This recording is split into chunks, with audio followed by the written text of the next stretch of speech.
So hi friends, welcome to variety track. இன்றைக்கி வந்து பார்த்திங்கன்னா நம்ம வந்து தெர்மோடைனமிக்ஸில் என்ட்ரோப்பினா என்ன அப்படின்றத பார்க்க போகிறோம். ஸோ என்ட்ரோப்பின்றது ஒரு இம்பார்ட்டண்ட் டேர்ம் இன்னும் சொல்ல போனோம்னா. ஸோ அந்த என்ட்ரோப்பியை வச்சு நம்ம வந்து நிறைய ப்ராப்ளம்ஸாக இருக்கட்டும் இதெல்லாம் நம்ம கண்டுபிடிக்கிற மாதிரி இருக்கும். ஸோ என்ட்ரோப்பி வந்து தெர்மோடைனமிக்ஸில் ஒரு இம்பார்ட்டண்ட் ப்ராப்பர்ட்டி. ஸோ என்ட்ரோப்பினா ஃபஸ்ட்டு என்ன அப்படின்றத பார்க்கலாம். ஸோ என்ட்ரோப்பியை கண்டுபிடிச்சது யார் அப்படின்னு பார்த்தீங்கன்னா ஆர்ஜேஇ கிளாசியஸ். ஸோ கிளாசியஸ் தான் வந்து பார்த்திங்கன்னா 1822 1888 அந்த டைமில் கண்டுபிடிச்சிருக்காரு. இந்த மாதிரி என்ட்ரோப்பின்னு ஒன்று இருக்குது அப்படின்னு சொல்லிட்டு. ஸோ இந்த என்ட்ரோப்பின்றது கொஞ்சம் கன்ஃபியூஸ் ஆகிற ஒரு வேர்ட். ஸோ அதனால் நிறைய பேர் இது புரியாமல் கஷ்டப்பட்டுட்ருப்பீங்க. இந்த வீடியோ ஃபுல்லாக பார்த்தா ஓரளவு உங்களுக்கு புரியும்னு நினைக்கிறேன். கொஞ்சம் கண்டிப்பாக ஒருன்னு சொல்ல முடியாது, நல்லாவே புரியும்னு நினைக்கிறேன். ஃபர்ஸ்ட் ஆஃப் ஆல் என்ட்ரோப்பினா என்னன்றதை நான் இங்கே சொல்கிறேன். இதை நான் இன்னும் டீட்டெயிலாக இந்த இடத்துல சொல்கிறேன். Entropy is a function of quantity of heat. So ஒரு ஹீட்டை சொல்கிறது தான் என்ட்ரோப்பி அப்படின்னு சொல்கிறாங்க. Which shows the possibility of a conversion of the heat into work. அதாவது என்ன சொல்ல வராங்கன்னா இது வரைக்கும், அதாவது இது வந்து பார்த்தீங்கன்னா ஒரு ஹீட் தான். என்ன சொல்கிறாங்கன்னா which shows the possibility of conversion of the heat into work. அதாவது எவ்வளோ ஒர்க்கு என்னால் பண்ண முடியும் அப்படின்னு நான் சொல்கிறேன் அப்படின்னா, ஸோ அது எதை வச்சு சொல்ல முடியுமோ அந்த என்ட்ரோப்பியை வச்சு சொல்லலாம் அப்படின்னு சொல்கிறாங்க. ஸோ அதுதான் இதில் சொல்கிறாங்க. அடுத்தது, the increase in entropy is small when work is ordered at high temperature and is great when heat added is made at lower temperature. அதாவது the increase in entropy வந்து இன்க்ரீஸ் ஆகும். the increase in entropy is small. அதாவது entropy increase ஆகிறது கம்மியாகும் எப்போனா when heat is added at high temperature. So அப்போது ஹீட்டை add பண்ணும்போது என்ட்ரோப்பி அதிகமாகும். ஹீட்டை கம்மியாக்கும் போது என்ட்ரோப்பி திரும்பி என்ன ஆகும், குறையும். என்ட்ரோப்பி அதை தான் சொல்ல வராங்க. ஹீட்டை கம்மி பண்ணால் என்ட்ரோப்பி குறையும், ஹீட்டை ஆட் பண்ணோன்னா என்ட்ரோப்பி அதிகமாகும். thus for maximum entropy there is minimum availability for conversion into work. இன்னும் நல்லா கவனிக்கிங்க. இப்போ நம்ம ஹீட்டை ஆட் பண்ணும்போது என்ட்ரோப்பி வந்து அதிகமாச்சு அப்படின்னா நமக்கு ஒர்க்கு கம்மியாகிடும்.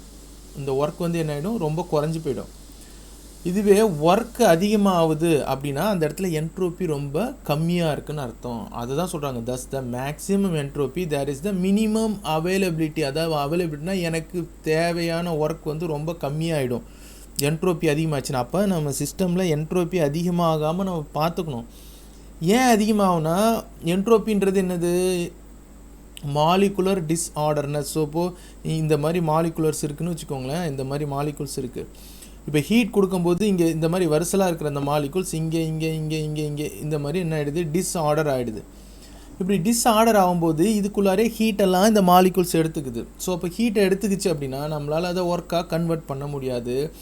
ஸோ அப்போ அந்த மாலிகுலர் டிஸ்ஆர்டர்னஸை தான் நம்ம என்ட்ரோப்பின்னே சொல்கிறோம். ஓகேவா? ஸோ அப்போ அந்த மாலிகுல் இங்கே நகர்றதுக்கே அதோடைய வேலை, அதோடைய ஒர்க்கை எடுத்துக்கிச்சு அப்படின்னா நமக்கு கிடைக்க வேண்டிய ஒர்க்கு ரொம்ப குறைஞ்சி போயிடும். அதனால தான் அதான் இந்த பாயிண்ட் ரொம்ப இம்பார்ட்டன்ட் சொல்கிறது.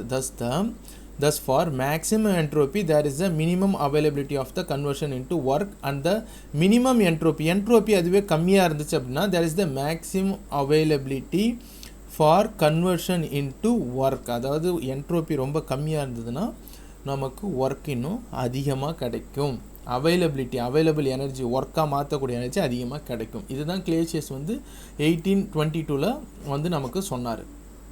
இதை வந்து ஒரு P V diagram, pressure versus volume டயக்ராமில் அவர் இன்னும் புரிகிற மாதிரி சொல்கிறார். ஏன்னா இப்போ சொல்கிறது கூட நமக்கு ஓரளவு புரிஞ்சிருக்காது ஒரு சிலருக்கு. ஸோ இது இன்னும் புரிகிற மாதிரி சொல்லணும்னா ஒரு ப்ரெஷர் லைன், ஒரு வால்யூம் லைன் எடுத்துக்கலாம். ஸோ ஃபஸ்ட்டு பாயிண்ட், இந்த இடத்துல இருக்கிற ஃபஸ்ட்டு பாயிண்ட். ஸோ இதிலேருந்து செகண்ட் பாயிண்ட், இந்த 2 பாயிண்ட் நடக்குதுன்னு வச்சுக்கலாம். இது வந்து ரிவர்சிபிள் சைக்கிள். ரிவர்சிபிள்னால் இங்கேருந்து செகண்ட் கண்டிஷனுக்கு போச்சுன்னா அதே ஃபஸ்ட் கண்டிஷனுக்கு இது திரும்பி வந்துடும். ஸோ இப்போ இங்கேருந்து எல் அப்படின்ற பாத்தில் ஃபஸ்ட்டு கண்டிஷனுக்கு இங்கே போகுது, ரைட்டா? இது வந்து ஃபஸ்ட்டு கண்டிஷனுக்கு இங்கே போகுது, எல்லுன்ற கண்டிஷன். ஸோ அதுதான் இங்கே நான் எல்லுன்னு எழுதியிருக்கேன். இந்த கண்டிஷனுக்கு போகுது. இது திரும்பி வரும்போது ஒரு வாட்டி வந்து என்னத்தில் வருது, எம் அப்படின்ற கண்டிஷனில் ரிட்டர்ன் வருது ரிவர்சிபிள் ப்ராசஸில். இன்னொரு கண்டிஷன் வந்து பார்த்தீங்கன்னா எம் அப்படின்ற ப்ராசஸில் ரிட்டர்ன் வருது. இந்த கண்டிஷன் வந்து எம்னு சொல்லுவோம். என் அப்படின்ற ப்ராசஸில் ரிட்டர்ன் வருது. சரி, இப்படி ரிட்டர்ன் வந்துச்சுன்னா இதுவும் வேறையாக இருக்குமா? எல்லுன்ற ஒரு ப்ராசஸில் தான் நம்ம எடுக்கிறோம். ஆனால் அது ரிட்டர்ன் வரும்போது ரெண்டாக நம்ம பிரித்தோம் அப்படின்னா இதுவும் இந்த ப்ரெஷர் வால்யூம் டிஃப்ரென்ஸ் இருக்கு இல்லையா, இதுவும் இதுக்குள்ளே இருக்கிற அந்த என்ட்ரோபி சேஞ்ச் ஆகுமா ஆகாதா அப்படின்னு ஒரு டெஸ்ட் பண்ணார் கிளேசியஸ். ஆர்ஜே கிளேசியஸ் வந்து டெஸ்ட் பண்ணார். ஸோ அதுக்கு ஒரு ஈக்குவேஷனும் அவர் கண்டுபிடிச்சாரு. ஸோ இப்போ இந்த ஈக்குவேஷனை நம்ம போட்டு பார்ப்போம், சேஞ்ச் ஆகுதா என்னன்னு நமக்கு அப்போ தான் தெரியும். ஸோ அப்போது ஃபஸ்ட்டு system passes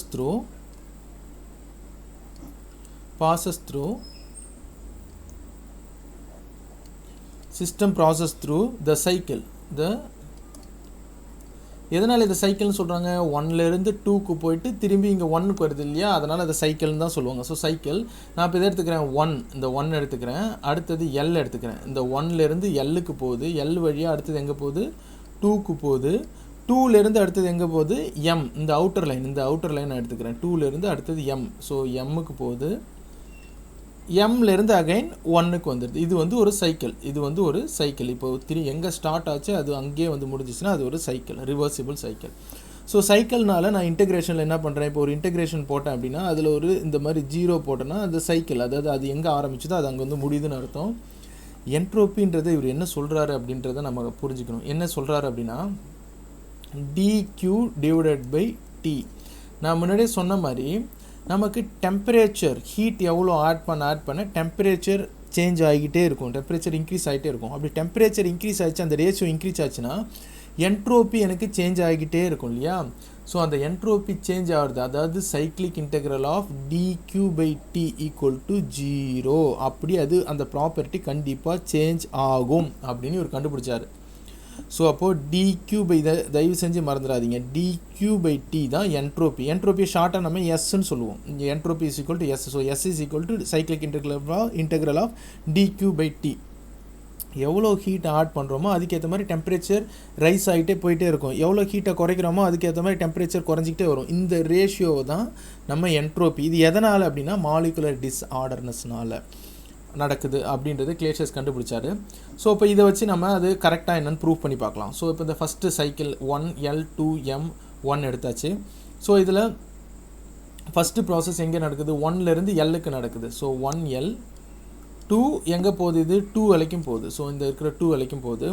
ஸோ அப்போ அதோட என்ட்ரோப்பி என்ன இருக்கும்? dQ டிவைடட் பை Tன்னு இருக்கும். ப்ளஸ்ஸு திரும்பி ரிட்டர்ன் எங்கே வருது? 2லேருந்து 1க்கு வரும்போது எம்மை டச் பண்ணிட்டு வருது. திரும்பி சைக்ளிக் இன்டெக்ரல் 2Mலேருந்து அகைன் எங்கே வருது? 1க்கு வருது. திரும்பி again dQ by T is equal to 0. இது வந்து ஃபஸ்ட் ஈக்குவேஷன் வச்சுக்கலாம், ஈக்குவேஷன் நம்பர் 1ன்னு வச்சுக்கலாம். ஸோ அடுத்த சைக்கிள் நம்ம போகலாம். அடுத்த சைக்கிள் வந்து பார்த்திங்கன்னா சிஸ்டம் பாசஸ் த்ரூ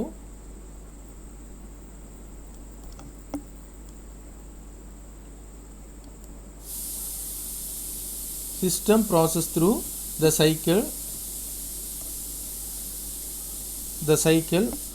1 அதே 1 தான், அடுத்தது L வழியாக தான் போகுது, அடுத்தது 2க்கு போகுது. ஆனால் திரும்பி வரும்போது முன்னாடி M வழியாக வந்ததில்லை, இந்த வாட்டி N வழியாக வருது, இந்த N வழியாக வருது. ஸோ அதானே நமக்கு டிஃப்ரென்ஸு. ஸோ N திரும்பி அகைன் 1க்கு வந்துடுது. ஸோ இதோடைய சைக்ளிக் இன்டெகிரேஷன் போட்டோம் அப்படின்னா இன்டெகிரேஷன் ஆஃப் 1லேருந்து Lக்கு அதே தான், 1லேருந்து L அகைன் இங்கே எங்கே போகிறது? 2க்கு போகிறது. dQ by T plus again அது என்ன? அது சைக்ளிக் இன்டெக்ரல். இது என்னம்மா? இது எங்கேருந்து எங்கே போகுது? 2N2 திரும்பி அகைன் 1க்கு வந்துடுது. இது dQ by T equal to 0. இது வந்து நம்மளுடைய ரெண்டாவது ஈக்குவேஷன். இது 2 தான் நடக்குது. ஸோ இப்போ இது ரெண்டுத்தையும் சப்ராக்ட் பண்ணோன்னா நமக்கு எவ்வளோ என்ட்ரோப்பி இந்த இடத்துல நடந்திருக்கு அப்படின்றது நமக்கு தெரியும் இல்லையா. ஸோ அப்போ நம்ம என்ன பண்ணுறோம்? சப்ராக்டிங் ஈக்குவேஷன் 1 and 2 இது ரெண்டுத்தையும் சப்ராக்ட் பண்ணலாம். ஸோ சப்ராக்ட் பண்ணும்போது பார்த்தீங்கன்னா இது வந்து dQ பை T 1 to Lன்னு இருக்குது. ஸோ இது நமக்கு கேன்சல் ஆகிடும், இந்த போர்ஷனும் நமக்கு கேன்சல் ஆகிடும். இது ரெண்டும் ஒன்றா இருக்குது இல்லையா, அதனால் இது ரெண்டும் கேன்சல் ஆகிடுச்சு அப்படின்னா நமக்கு கிடைக்கிறது என்ன கிடைக்கும் அப்படின்னா integration cycle integral 2M to 1 dq by t minus அடுத்தது இந்த term cyclic integral 2n to 1 dq by t is equal to 0ன்னு கிடைக்கும்.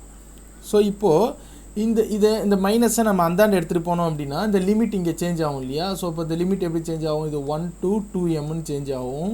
இது dq by t, இதை அந்தாண்டு எடுத்துகிட்டு போகிறதுனால இந்த லிமிட்டும் சேஞ்ச் ஆகும். So 1 to 2n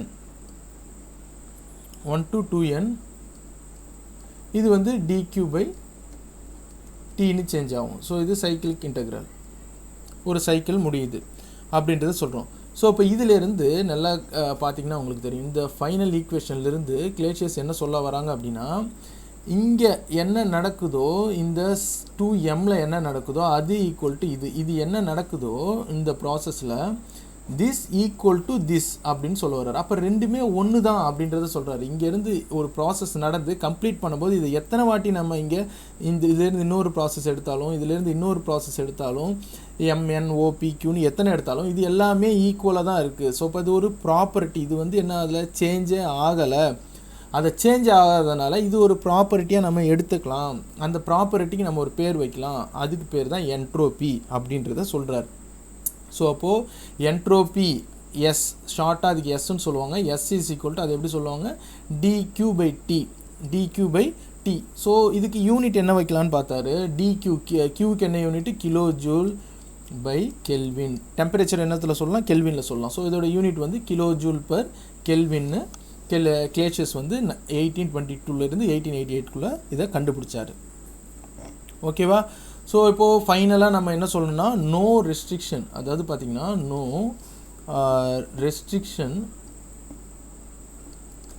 restriction is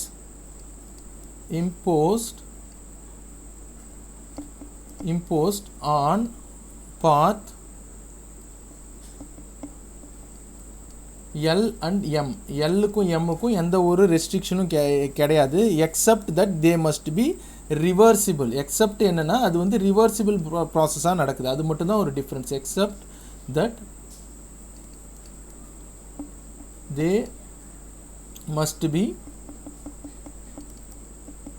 reversible. இது ஒரு பாயிண்ட், இதை நோட் பண்ணிக்கோங்க. அதாவது LM சேஞ்ச் ஆகவே கிடையாது, ஒன்று தான் வித்தியாசம் நடக்குது. என்னென்னா அது வந்து ரிவர்சிபிள் ப்ராசஸாக நடக்குது. ஸோ அடுத்த பாயிண்ட், அடுத்த நோட் நம்ம எழுதிக்கணும் அப்படின்னா, அடுத்த நோட் என்ன சொல்ல வராங்கன்னா, the quantity dq by t is a function of the initial and final state. அதாவது the quantity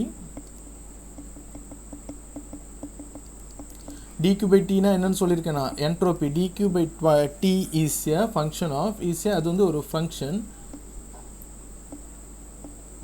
is a function of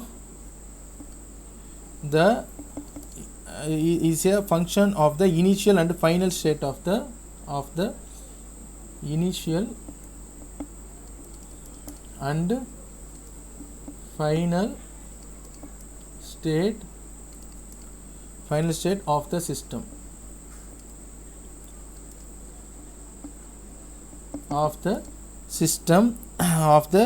system and it is independent of the path of the process and is independent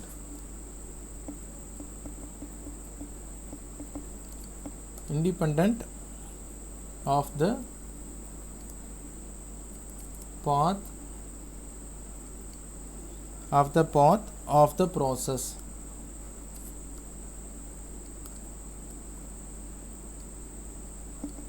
இதிலேருந்து என்ன சொல்கிறாங்க, இது ஒரு important வருது. Quantity dq வந்து பார்த்தீங்கன்னா dq by t is a function, அது வந்து ஒரு ஃபங்க்ஷன். இனிஷியல் ஃபைனல் ஸ்டேஜில் பார்த்தீங்கன்னா dq by t வந்து இங்கேருந்து இங்கே போயிட்டே இருக்குது. பட் என்ன ஒன்றுனா அது ஒரு வாட்டி இந்த இடத்துல ஒரு ஸ்டேட் இண்டிபெண்ட்டாக இருக்கும், இந்த இடத்துல ஒரு ஸ்டேட் இண்டிபெண்ட்டாக இருக்கும், இது மாதிரி இண்டிபெண்ட்டாக இருக்கும். அது வந்து ஒரு ப்ராசஸ்லேயும் அது இருந்துக்கிட்டே தான் இருக்குது, அது மாறாது. ஸோ அப்போ அது அந்த ஃபங்க்ஷனை நம்ம கான்ஸ்டண்ட்டாக ஒரு வேல்யூவாக எடுத்துக்க வேண்டியது. எப்படி நம்ம டெம்பரேச்சர் வந்து இந்த இடத்துல இதான் டெம்பரேச்சர், அந்த இடத்துல அதான் டெம்பரேச்சர். ஃபார் எக்ஸாம்பிள் இப்போது அட்மாஸ்பியர் டெம்பரேச்சர் 30, இன்னும் கொஞ்சம் இடத்துல போனோன்னா ஹையர் டெம்பரேச்சர் இன்க்ரீஸ் பண்ணோன்னா அங்கே 14 மாறிக்கிட்டே இருக்கும். ஸோ அதே மாதிரி இந்த ஒரு ஃபங்க்ஷனும் என்ட்ரோபின்ற ஃபங்க்ஷனும் நமக்கு சேஞ்ச் ஆகிக்கிட்டே இருக்கிறதுனால அதை வந்து ஒரு ப்ராசஸ்லேயும் அது மாறிக்கிட்டே இருக்குது. அதனால் அது ஒரு டேர்மாக நம்ம மாற்றிக்கலாம், என்ட்ரோப்பி அப்படின்னு வச்சுக்கலாம். ஸோ அப்படின்னு கிளேஷியஸ் வந்து 1822 சொல்கிறாரு.